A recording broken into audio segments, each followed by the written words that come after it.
DC comic or Marvel? DC.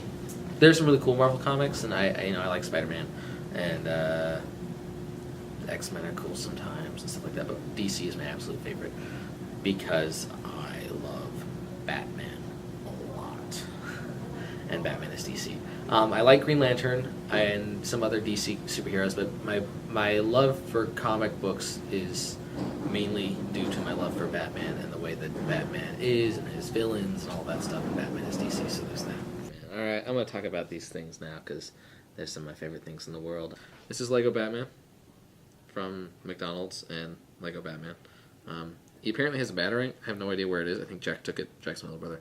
But he does that and flings a Batarang, but I don't actually have a Batarang. So there's that. They don't talk in the first Lego Batman. They just pantomime things, and they're like... And Clayface is like... But in the new one, in Lego Batman 2, they're going to talk, and I'm a little bit disappointed. They don't talk in Lego games. They're not supposed to. So, they're just supposed to... And then fall over, and then when they die, they just fall apart. These are all Batmobiles.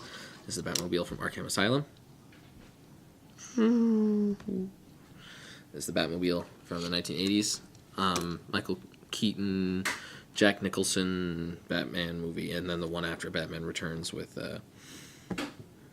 Danny DeVito as the Penguin.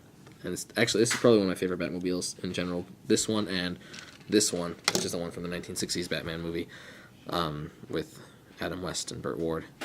That's an amazing Batman show, and I like that Batmobile. It's actually, if I had an infinite amount of money, that's one of the cars that I would actually buy and drive around if I had the ability to buy cars that were expensive. So yeah. I wish I had more action figures, but action figures are really expensive.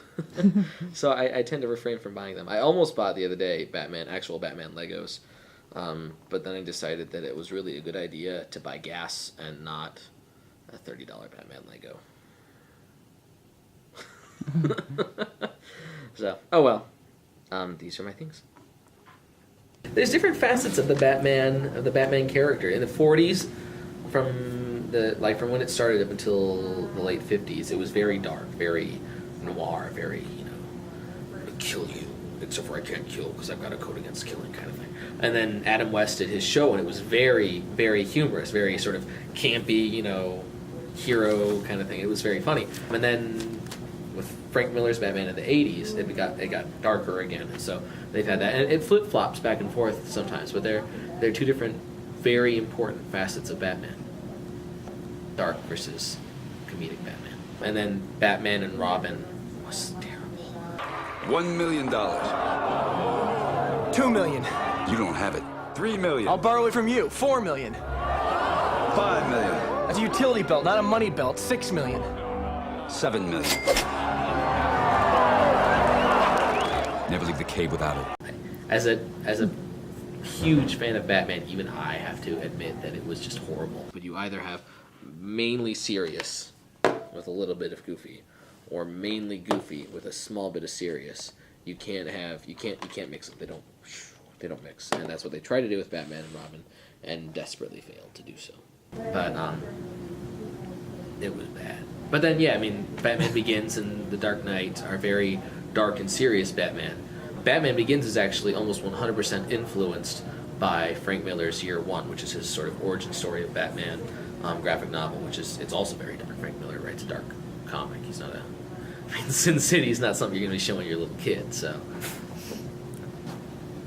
he's just a dark author and illustrator. His illustrations are beautiful. It's been done. Batman had killed Superman every time. He killed him in Dark Knight Returns, or he almost killed him in Dark Knight Returns, because Batman got this exoskeleton suit thing.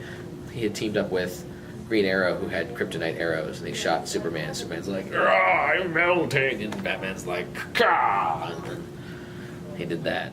Again, if Batman has time to prep, Batman can kill any of the superheroes. He actually has a suit to kill each member of the Justice League, just in case.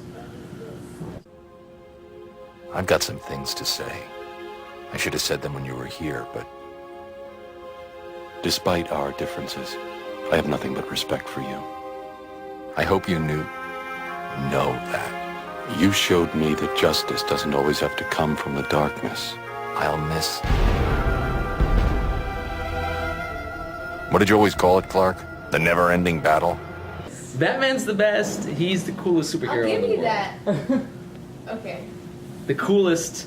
He could kill any other superhero if he had 15 minutes of prep time, and he has no superpowers. 15 minutes of prep time, so Yeah. what, like, if he's gonna face off with the Hulk, he's supposed to be like, alright, I'll give you 15 minutes. Yeah. Well, he runs really, really fast and gets into his car and drives away, and he's like, now I gotta get my Hulk repellent spray. And then he goes back and gets the spray, and then he's now defeated the Hulk. So.